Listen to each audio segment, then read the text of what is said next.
To resume. Okay, so this morning we spoke about how citta, mind or consciousness, is fourfold by way of plane. So it's divided into the four by way of the four planes: sense sphere consciousness, fine material sphere consciousness, immaterial sphere consciousness, and the supramundane or world transcending types of consciousness. Now there is another fourfold division of consciousness according to kind. The Pali word used is jati, which literally means birth, but here it means kind or type.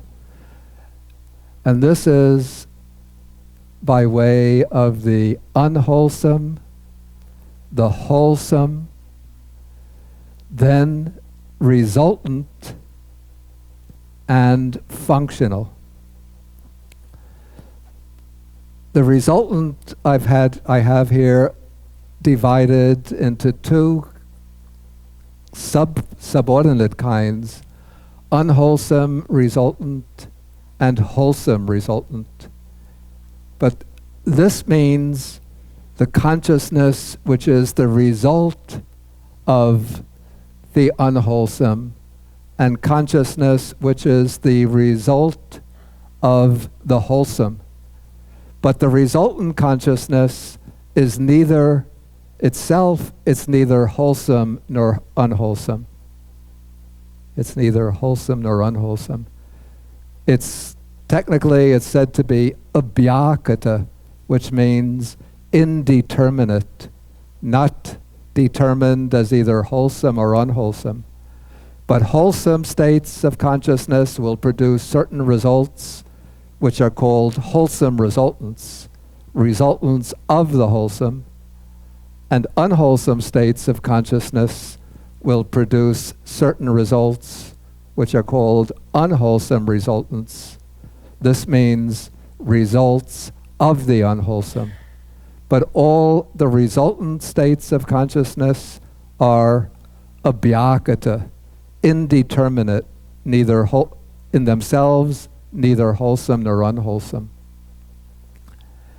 Then the fourth class of consciousness is called functional consciousness. It's really hard to get an adequate English translation of this Pali word. The Pali word used is kriya or kirya, which means doing or activity.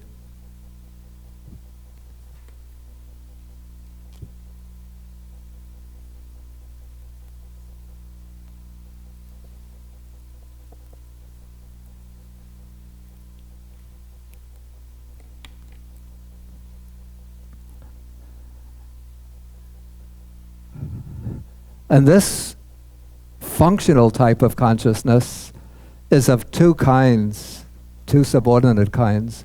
One kind is what I call merely functional or bare functional. These are states of consciousness that just perform certain automatic or almost spontaneous functions, necessary functions in the process of consciousness. We'll see their nature as we go along. And then the second type of consciousness, the second type of functional consciousness will be the active states of consciousness of an arahant. Now maybe you think, well, somebody is an arahant, one who is completely purified, completely liberated. So why aren't his states of consciousness called wholesome or kusala? This is a difference between the presentation of the from the sutta standpoint and the presentation from the Abhidhamma standpoint. From the sutta standpoint, the activities of an arahant are also called wholesome. In fact, they're called extremely wholesome, because the arhat's mind is completely purified of greed, hatred, and delusion. So looked at psychologically or ethically, the states of mind of the Arhat are extremely pure, so they are extremely wholesome. But the Abhidhamma uses the words wholesome and unwholesome in relation to the creation of karma, generation of karma, whether states of consciousness are creating wholesome karma or unwholesome karma. And an arahant has broken free from the bonds of karma and result. So an arahant will engage all of his activities, looking at them from the ethical standpoint, we would describe them as extremely wholesome, but he's not creating wholesome karma. And therefore, we don't describe his chittas, his states of good consciousness, as being wholesome, because they are not karmically wholesome. They don't create any karma. Okay, this is just a sort of layout of not the typography, but the typology of consciousness. And now the different types of consciousness operating in the different planes of consciousness work in accordance with certain laws. So the world of consciousness, according to Buddhism, constitutes a cosmos, not a chaos. Maybe when we look at our own minds, we think, my mind is just in a state of chaos. My life isn't chaotic, my mind is chaotic. But though you don't see it, but there are laws, principles operating in the realm of consciousness. So all of these states of consciousness are tied together by these laws into a cosmos, a unified, organized, orderly whole or system. And looking through the Abhidhamma, I found, or tried to abstract, what I call 4 overarching laws of the realm of consciousness. Okay, one of these is what I call the fixed law of sequence. And this is the law that connects states of consciousness into regular sequences, so that there is a causal order in the succession of chittas.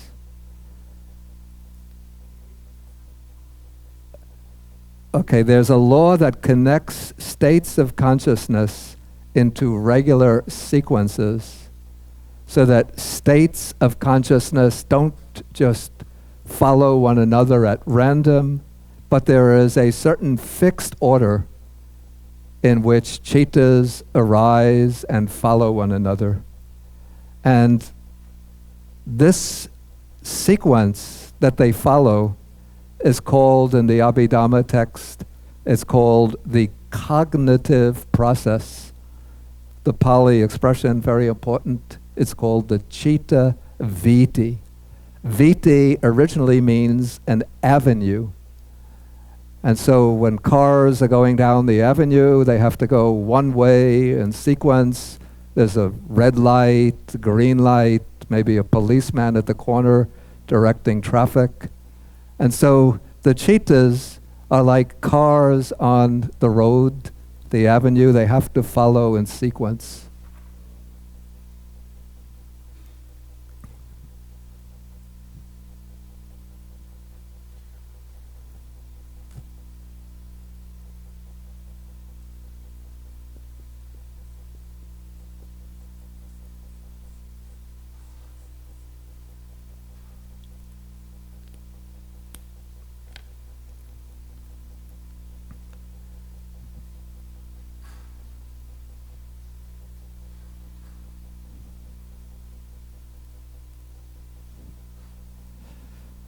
Okay, so within this process of consciousness, the citta vritti, each citta has its own particular functions.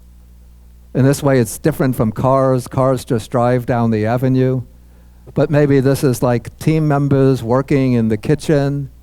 One person is in charge of cooking the vegetables, another person in charge of cooking the rice, another person has to lay out the table, another person makes the tofu. So each citta has its own job. We're going to come back, after I go through the 4 laws, to the citta vritti, to the cognitive process, because that is very helpful for understanding the typology of consciousness that we'll take next. Okay, the second law is what I call the mundane law of karma, or simply the law of karma. And this is the law that connects karmically active states of consciousness to their respective fruits, to the results of karma. So, for example, wholesome cittas will have to produce wholesome results. Unwholesome cittas have to produce unwholesome results. It's not possible for wholesome cittas to produce an unwholesome result, and it's not possible for unwholesome cittas to produce a wholesome result. Okay, the third law is what I call the law of cumulative development. This is the law by which cittas empower one another, reinforce one another. Certain cittas serve as the basis for other cittas to arise at a later time. And so looked at from the Buddha's point of view, we're not just concerned with, in general, how one type of citta leads into another, but from the Buddhist perspective, we're concerned with how certain types of mental states, certain cittas, become the basis for other cittas, which lead either to spiritual deterioration and decline, or to spiritual progress, to a wholesome development, and ultimately to liberation. For example, even in the suttas, the Buddha says that from wrong view arises wrong intention, from wrong intention comes wrong speech, action, livelihood, from this comes wrong effort, wrong mindfulness, wrong concentration, whereas from right view there arises right intention, from right intention, right speech, right action, right livelihood, all the ways through to right concentration. Or again, because of the influence of a bad friend, there might arise evil desires, wrong unwise reflection, and so on, and then that becomes the cause of evil behavior that brings karmically unwholesome karma. Whereas based on the influence of a good friend, there will arise faith, right view, wise reflection, which will lead one to create wholesome karma that will bring spiritual progress in the future. So that is the third law, the law of cumulative development. And then the fourth law is what I call the law of liberation. And this is the law that connects certain types of cittas, which are called the magga cittas, the world transcending paths. connects the world-transcending paths with their own respective results, the world-transcending fruits. And so by reason of this law, the states of consciousness called the Magga, the path, are able to eradicate certain defilements and generate their own respective fruits. We'll see how that works as we go along today.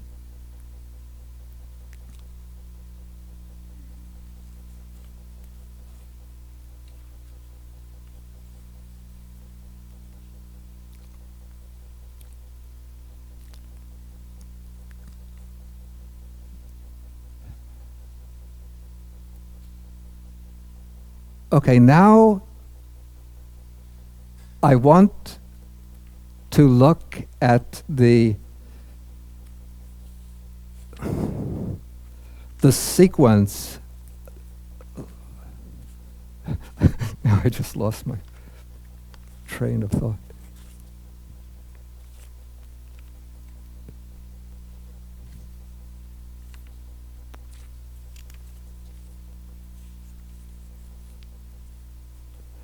Yeah, I want to go back now and look at the fixed law of sequence of consciousness. And for this, we will turn to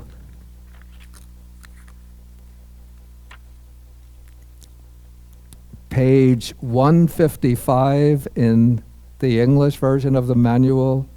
And this will be, for those using the Chinese version, it's chapter 4. It will be the first diagram in chapter 4, probably about 5 pages in past the beginning of the chapter. And here you'll see a diagram which is laid out in, they call this landscape view.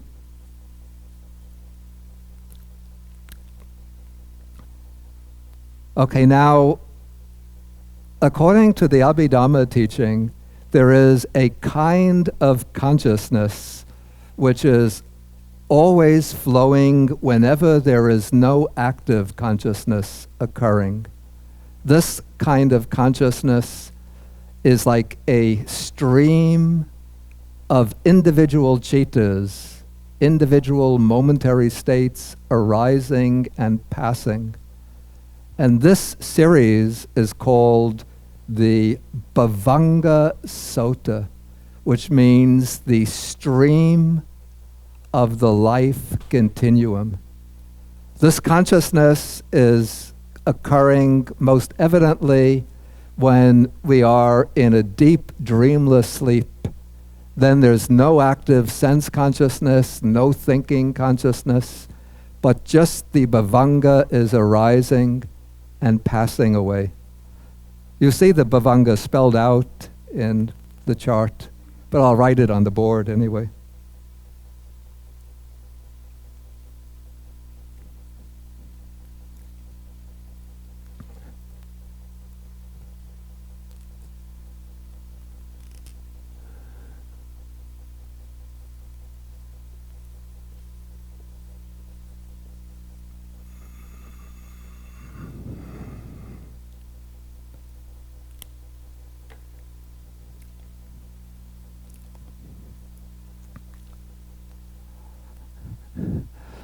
Now, even though the Bhavanga is most evident in deep, dreamless sleep, according to the Abhidhamma, in the course of our waking life, ordinary waking life, our mind is constantly arising out of the Bhavanga and dropping back into the Bhavanga many, many times every second. So as you're sitting there listening and maybe writing, and I'm sitting here speaking, thinking we are in a continuous state of full conscious awareness, actually, if we had a super powerful psychic microscope You know, you could take a little image on the screen with a computer and blow it up 1,000 times till you could see all of the minute details, even the pixels that make up the image. So if you could put a pixel microscope to the stream of mind, stream of consciousness, we would see, even as you're listening, writing, I'm talking, hundreds of times our mind is dropping into the bhavanga, coming up, dropping in, coming up, dropping in, coming up. And this is going on constantly. So in this diagram, the first, starting at the left, we have the stream of bhavanga going on maybe between, after another active thought process has stopped. Now some new object comes into range of the senses, and now the cognitive process is going to begin. And when it begins, first there comes one moment called the past bhavanga, where the object has impinged on the sense faculty, and the bhavanga arises and just passes away in maybe a millionth of a second. Then the next moment, the bhavanga vibrates. It's called, well, it's a state of mind, so it doesn't literally vibrate, but it's like the bhavanga is now a little bit shaken up because some sense object has struck the senses, and a sense process is about to begin. So that's called the vibrational bhavanga. The third moment is called the arrest bhavanga. It doesn't mean that the bhavanga goes to prison, but it means arrest in the sense of stopping. That this is the last moment in the sequence of bhavangas before the bhavanga gives way and is replaced by active cognition. Okay, the bhavanga stops now with the arrest bhavanga, and then there arises a type of citta which is called five-door adverting. The function of this consciousness is to turn to one or another of the five sense doors on which the object has impinged on.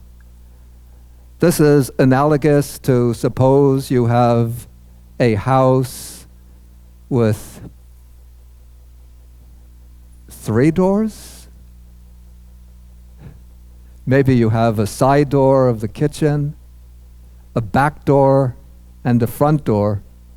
And as you're sitting at your desk, maybe reading, writing an email or whatever, there comes a knocking sound, and your ears pick up, there's a knocking. What door are they knocking on? Is it the front door, the side door, or the back door? Usually I don't think a house will have more than 3 doors. What? Your house has 5. Okay. Okay, that's a good analogy. So this is the human organism is a house with 5 doors, and when a sense object impinges, the first thing that happens in the cognitive process is this citta arises called 5-door adverting, which is like investigating. Which door is it? The eye, ear, nose, tongue, or the sensitive body?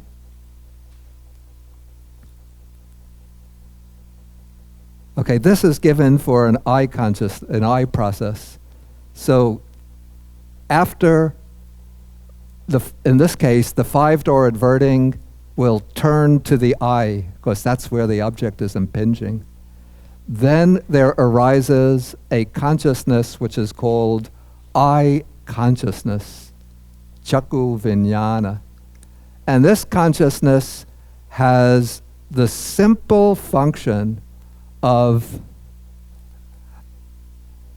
simply,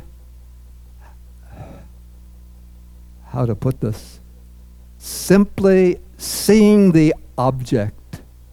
It doesn't identify the object.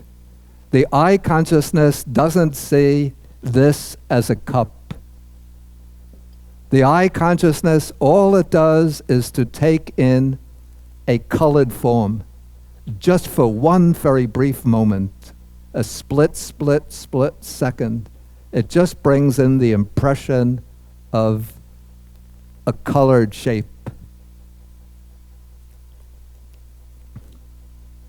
And so it's almost like a camera which just takes the photograph, but the camera itself doesn't know who it is. Actually, nowadays, the cameras are getting too sophisticated. This simile would have worked, not 100 years ago, 5 years ago. But now they put a little box around the image and they put the label, because you have the names of the people recorded. But let's suppose we're using an old-fashioned camera. So the camera, you're taking the photograph of a flower, it just takes the image of the flower. So the I consciousness is just like that. It just opens up to a colored form. Then there comes a consciousness called the receiving consciousness, which has the function, I don't know how else to explain it, but receiving the object through the senses. Then there comes a consciousness called the investigating consciousness, which just for one moment looks to investigate what the object is. Even this consciousness, the investigating consciousness, is not yet a full conceptual consciousness, but it just simply, at a very primitive level that we can't even comprehend, it just investigates what is the object. Then that is followed by a moment called the determining consciousness. And this consciousness has the function of determining the object. So it determines, again, this is taking place at a pre-conceptual level in a kind of very primitive, very elementary way. It determines what the object is. Then the determining consciousness is followed by a series of 7 citas, which are called javanas. Javana literally means running through. These citas run through the object and they respond to the object in some way. It's in the javana phase of the mind, of the thought process, that one creates karma, unwholesome or wholesome karma. And so the javana consists of 7 citas, because these are the citas which are now responding either in an unwholesome way or a wholesome way to the object. And now, if the object is not very clear, the object, the thought process will just end with the javana phase and drop back into the bhavanga. But this diagram is showing what is called a very clear process of consciousness. This is a process where the object is apprehended quite clearly. And so in that case, after the Javana phase, there will arise two other citas, which are called registration consciousness. These citas have the function of registering the object. So by registering the object, it will be more easily available for recollection at a later time. Okay, this, as I said, this diagram is showing the process for eye consciousness. If it was a process for ear consciousness, if a sound was striking on the ear, then we wouldn't have eye consciousness, but ear consciousness. And if I was smelling, for example, some of the smoke from incense came towards my nostrils, then I smelled them, then there would arise a nose consciousness. And if I was eating some food, I would have a a tongue consciousness. And if I'm aware of some physical contact with the body, then there is body consciousness. So those are the 5 types of sensory consciousness. The meaning of bhavanga. It's what I call we might call it the subconscious flow of citas that is occurring whenever there is not an active process of consciousness.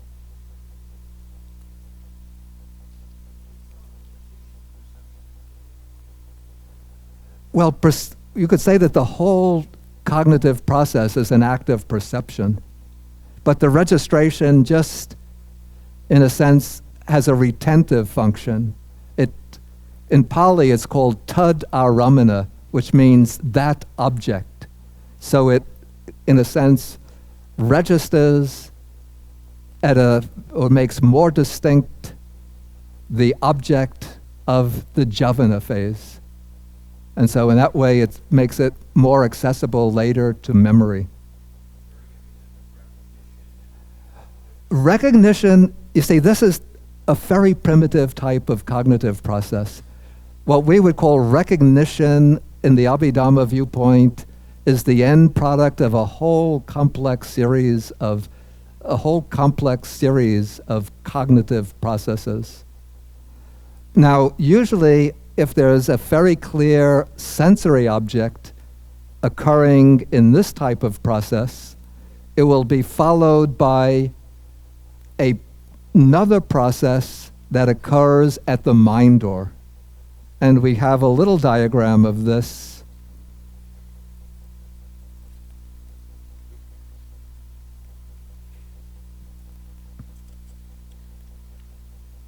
We have it on page 160.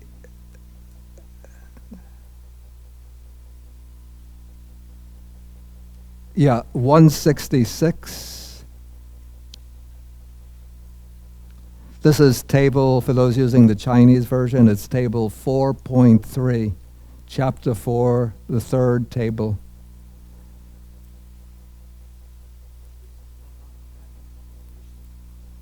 To what? No. They're based on the same verbal root, but completely different.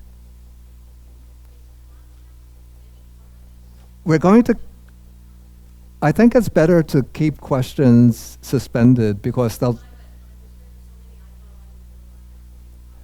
Okay. We're going to come to contact when we take the Chaitasikas, the mental factors. Okay, now, after a sense process, or sometimes independently of a sense process, for example, when we're just thinking, making decisions, reflecting, this kind of consciousness doesn't depend on the outer senses, but this is called a mind door process because it takes place inwardly at the mind door. Maybe this will be like if you also have a door to the attic so that you don't, I'm sorry, a door to the basement.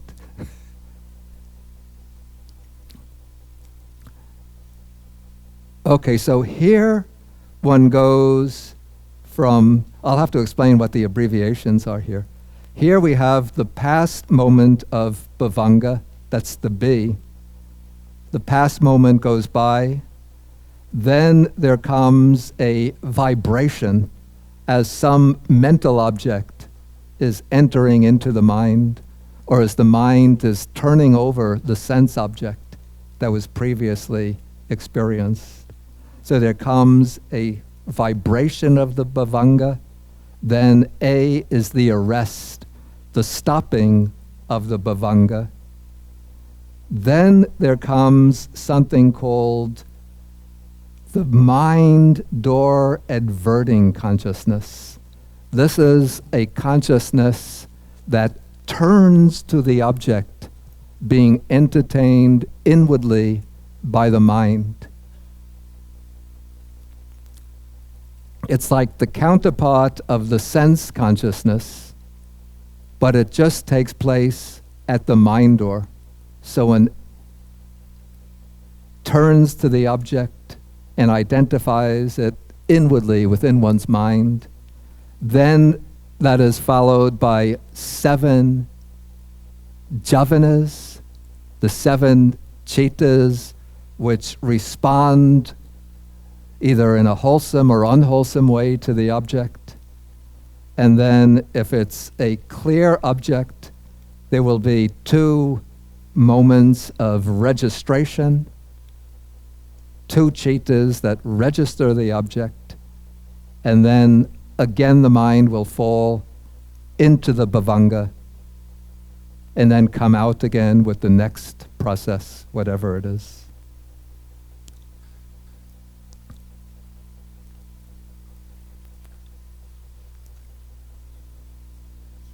Two moments of registration when the object is clear, as you could see in the diagram, in the little table. But if the object is not clear, if it's obscure, then we don't get the 2 moments of registration. But the mind, after the jhavana, after the last jhavana, the mind will drop again into the bhavanga.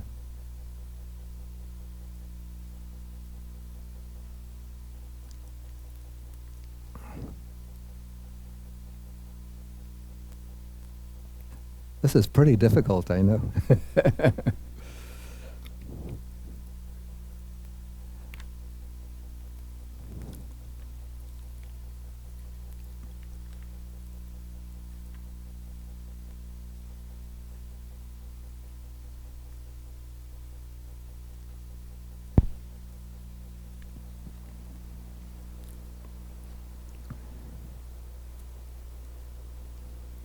Okay, so this lets us see what I call the fixed sequence of chittas, the way certain chittas arise, each one with its own function to perform, performs its function, and stops, replace it, followed by the next chitta, so that the chittas build on one another to give us an intelligible process of cognition.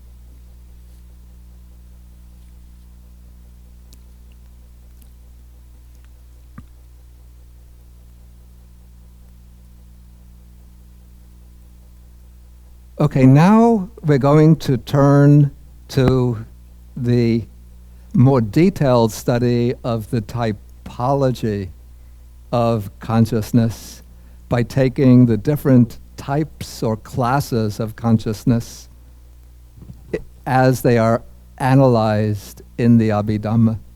So with this, we go back towards the beginning to page 32 to the section on sense sphere consciousness.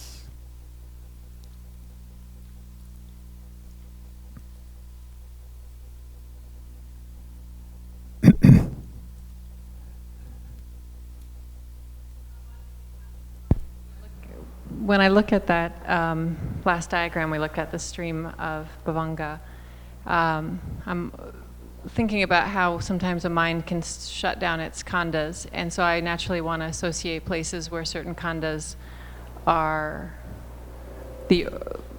I'm not even maybe this. Well, I see places in that stream you just showed in the diagram where I would assign that to khandhas, parts of khandha. I'm not hearing very. So very when I look clearly. at that last stream you showed, the bhavanga stream going all the way up through the double registration. Yeah, I think maybe comments like this or questions maybe save for the evening, Okay. so that we can just move on. Okay, now I want to move now into sense sphere consciousness on page 32.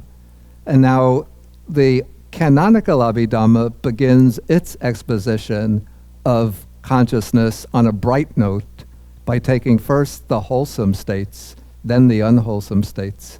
But the manual of Abhidhamma, maybe they want to build up at a sort of beginning from the negative and then going to the positive and then the super positive. So the Abhidhammata Sangaha begins with the unwholesome consciousness.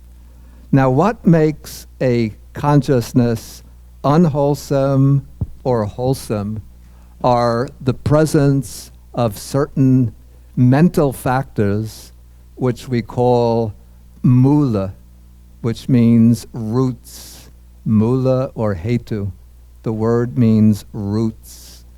And so there are three mental qualities which are unwholesome, and they are called the unwholesome roots. What are those three mental qualities?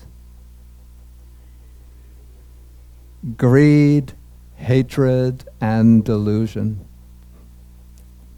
And so those are the unwholesome roots, and then opposed to them there are three other qualities which are called the wholesome, or more accurately, in the Abhidhamma vocabulary, they are called the three beautiful roots. And those are what? Actually, in the Abhidhamma, they're expressed very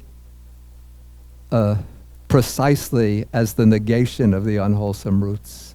So as non-greed, non-hatred, non-delusion. We could extrapolate and say non-greed can be manifest as generosity, renunciation. Non-hatred can manifest as loving kindness, and so on. But to be very strict and strictly accurate, we use the expression non-greed, non-hatred, non-delusion. Okay, and so we have three unwholesome roots, and now there's a certain interrelationship between these three unwholesome roots. The interrelationship is whenever there is greed, along with greed, there is delusion. Because the reason why greed arises is the presence of not understanding, of unclarity or bewilderment or confusion about the object. And so greed arises along with delusion. Whenever hatred arises, and even hatred maybe is too strong a word for dosa here, but we can call it aversion or dislike. Disliking also always arises together with delusion. So greed and delusion are inseparable. Aversion and delusion are inseparable. But greed and aversion, what is their relationship?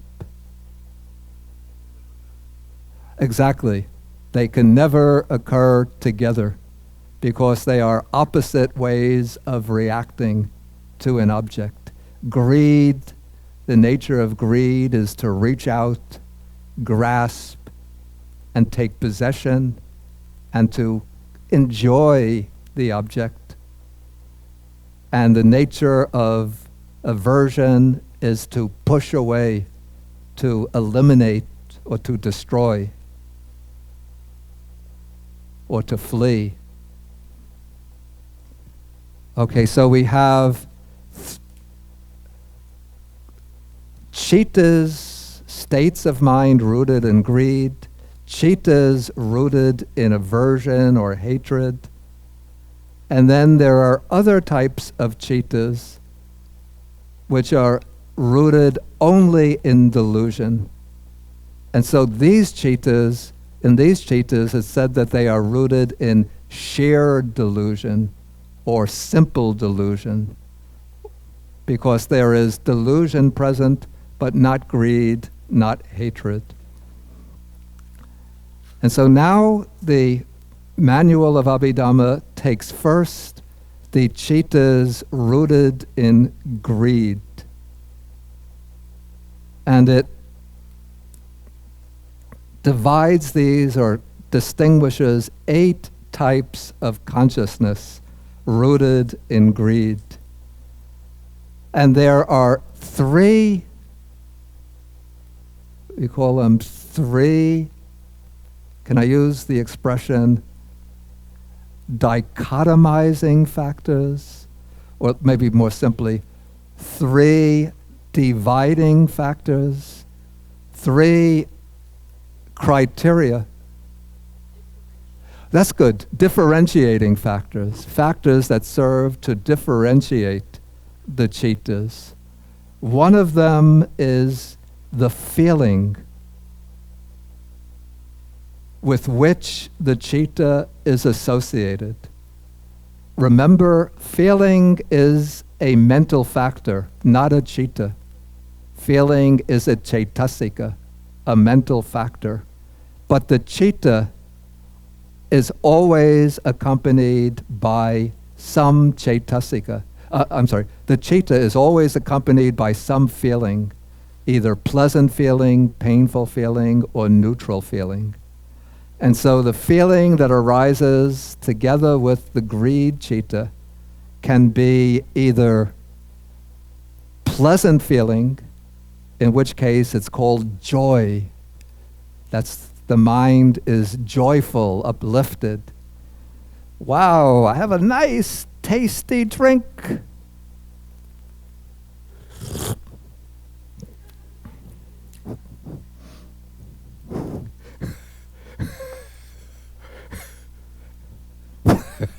Well,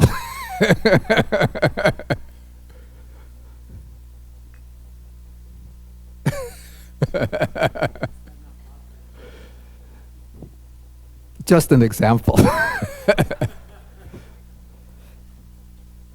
My favorite television show is on. Quick, turn it on. Wow, the Yankees won.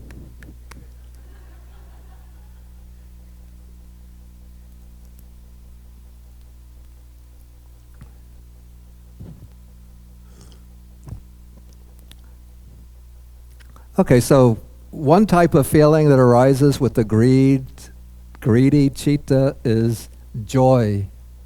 And the other feeling is called upekkha, which here doesn't mean equanimity as a morally elevated quality, but this just means indifferent feeling.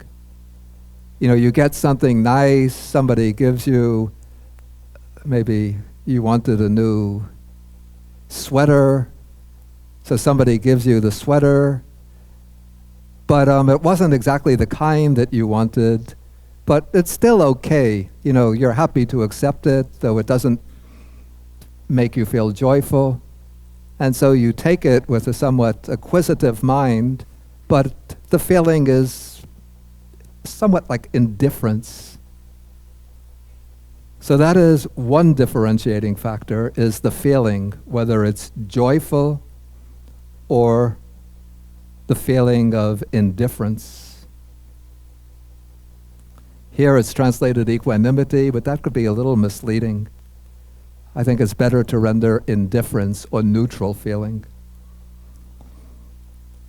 Okay, then a second differentiating factor you see how the cittas, actually it's clearer from the Pali version, you see somanassa, the first four, are accompanied by somanassa, that's the feeling of joy. The last four accompanied by upekkha, that's the feeling of indifference. Now the next factor, differentiating factor, is whether or not the citta is accompanied by a view, that is some speculative view or some wrong view. And this is a major concern in Buddhism, in early Buddhism, because the way the Buddha looks at the human condition, he sees that the reason why people, human beings, are kept in bondage to birth and death, why they're trapped by greed, hatred, and delusion, is often because of their attachment to views. And so a view will often serve to reinforce the greed, to reinforce the craving. And so, for example, there's a popular view, or a view that became popularized in the 1990s, I think, greed is good. So if you think greed is good, then that will strengthen the tendency of the greedy consciousness. Or you might think that this is the only life we live. We have, 70, 80 years of life, and of those 70, 80 years, you don't really get to enjoy life till you're 16, 17. By the time you get to be 40, everything is turning blah.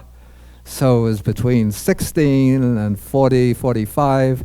Just enjoy yourself to the utmost. No need for any restraint. And so then you have the pleasure-loving generation. There are, subtler types of views, like even the view of an eternal afterlife is a view which binds us to clinging to the idea of going to a heavenly realm and spending eternity in heaven, and so on. And so in this way, views become a reinforcement of greed and of the greedy consciousness. And so a second differentiating factor then is whether the citta is associated with greed a second differentiating factor is whether the citta is associated with a view, a wrong view, or whether it's a citta without a wrong view.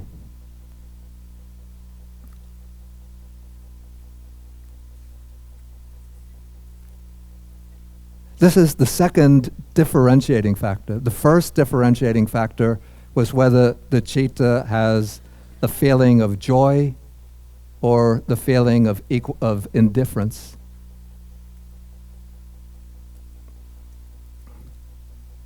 And then the third differentiating factor is an interesting one, and that is whether the citta is prompted or unprompted. An unprompted citta is a state of consciousness, a citta that arises spontaneously. It just arises on its own.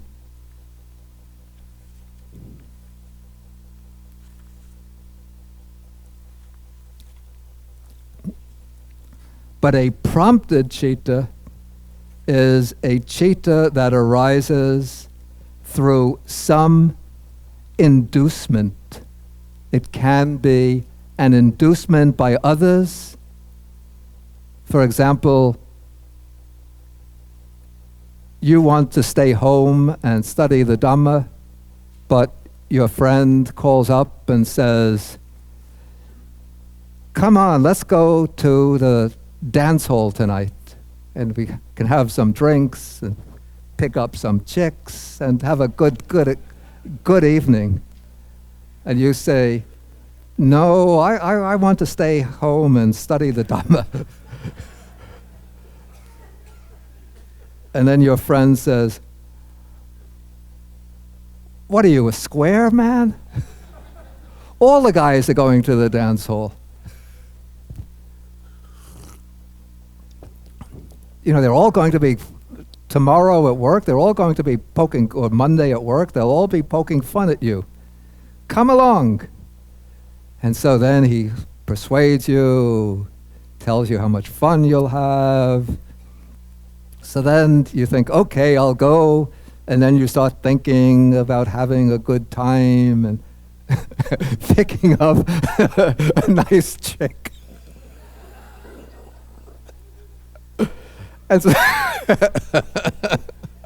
And so these are now greedy cittas which are due to prompting or inducement.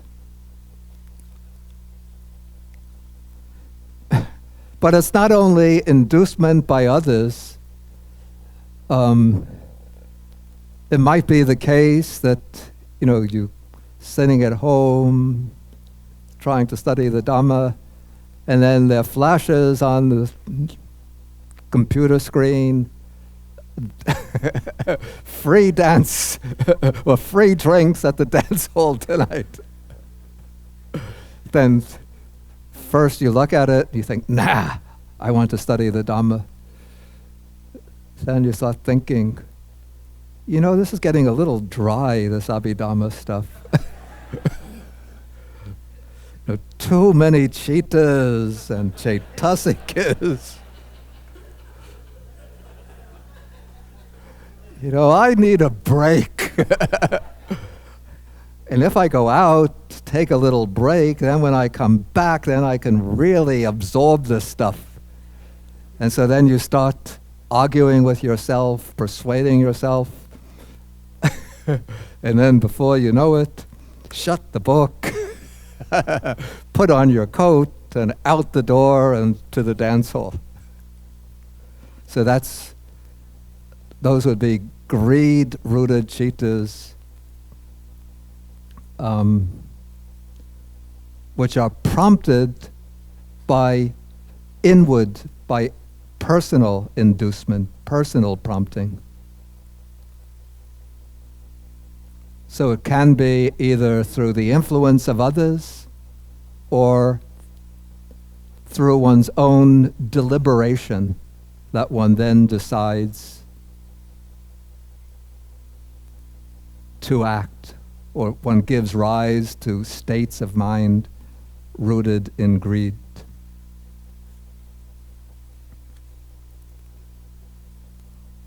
Excuse me? They're both prompted. There are two ways in which the prompting takes place, either through the influence of others or through one's own personal deliberation.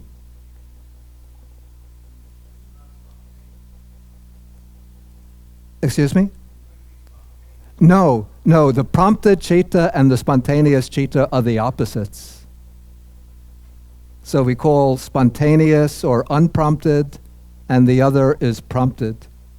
So when we take these three differentiating factors, we take the feeling, either joy or indifference, then at a second level, we distinguish whether the citta is associated with view or dissociated from view. Then the third differentiating factor, whether the citta is spontaneous or unprompted, or on the other hand, whether it's prompted, induced, then we get 8 kinds of cittas rooted in greed. Let us take a break.